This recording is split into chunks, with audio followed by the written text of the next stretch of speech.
Welcome back. In Texas, at least 119 lives have been lost due to catastrophic floods. An urgent search effort is underway to find more than 170 people. Earlier, officials in hard-hit Kerr County gave this warning about the debris piles. We know that folks are beginning to clean up. We have large debris piles. And we ask them not to use heavy equipment to take down those debris piles until they've been checked by a search party, because it's possible there are victims in that debris pile. We're also learning more about Camp Mystic, where at least 27 people died.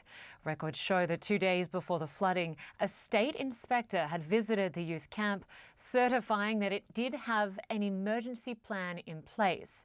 This hour, 5 campers and 1 counsellor are still missing. Well, Kerrville residents are sharing their chilling stories of survival. One woman told CNN that she and her husband tried to help rescue others from the deadly floods. And the screams is what haunts me. Every time I close my eyes, I hear people screaming. On the river, you can see the lights of dozens of vehicles just getting washed away, RVs, campers, everything, and you can hear people honking. And when the lighting, when you see some light, you can see the windows of the campers with people banging against the windows. Well, Marabel Gonzalez is on the ground tracking the situation in Kerrville, Texas. Marabel, it's certainly heartbreaking to see the death toll continue to rise, as well as those who are unaccounted for. Just talk to us about the rescue effort right now, the search effort on foot, on horseback, with cadaver dogs, going section by section. Yeah, Lynda, it is truly all hands on deck. In fact, we just heard a chopper go by, one of many that has been patrolling this area and making their rounds all along the Guadalupe River. There are people on foot, on the ground, on horseback, trying to access this difficult terrain. They're searching through piles of debris, just like the ones that you see behind us. They're hoping that they're able to find anybody who may be trapped inside of that debris that is just completely bottlenecked. Now, along that area, we've seen blocks of cement and even entire vehicles wedged between those branches. In fact, Lorena Guillen, who you just heard from, we were at her property when we spoke to her. And during that time, we saw a group of volunteers. They were trying to wrench open the doors of a vehicle. They were working at it for hours, trying to see if anybody was trapped inside. And luckily, there was nobody there. But it just goes to show you just how long it takes to access any one of these vehicles that may be trapped along the Guadalupe River. And Lynda, it is not just locals who are helping in these recovery efforts. It is also volunteers hailing from different states and also as far as Mexico. We know they've sent several groups of volunteers and firefighters to help with these efforts. Now, I will also tell you, Lynda, that it's also mules. We know that a team of 6 mules are carrying heavy equipment into difficult to reach areas.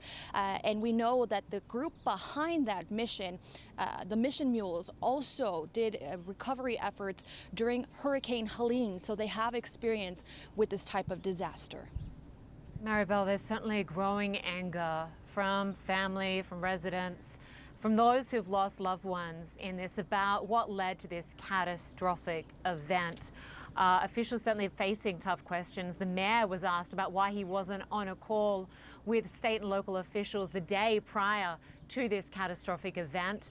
And also we heard that a code red emergency alert was not issued despite a request by a firefighter. How are officials handling those questions? Yeah, those are tough questions that they've been facing since this disaster struck, really, and not just from the press, but also from members of their own community.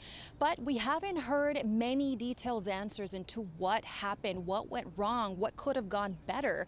We do know that the Kerrville County officials, they've been very focused on saying, look, we're not looking towards the past. Right now, our focus is on finding all of those dozens of people that are still missing.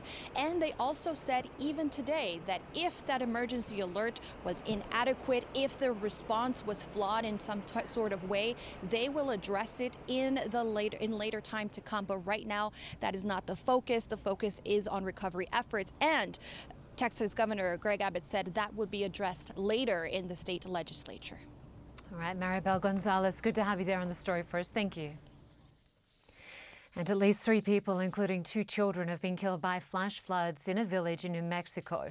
Monsoon rains triggered floodwaters that authorities are describing as record-breaking. The Rio Reduso, a mountain river in the southern part of the U.S. state, surged from under 2 feet to an unprecedented 25 feet in less than half an hour, with powerful currents uplifting trees and washing away houses.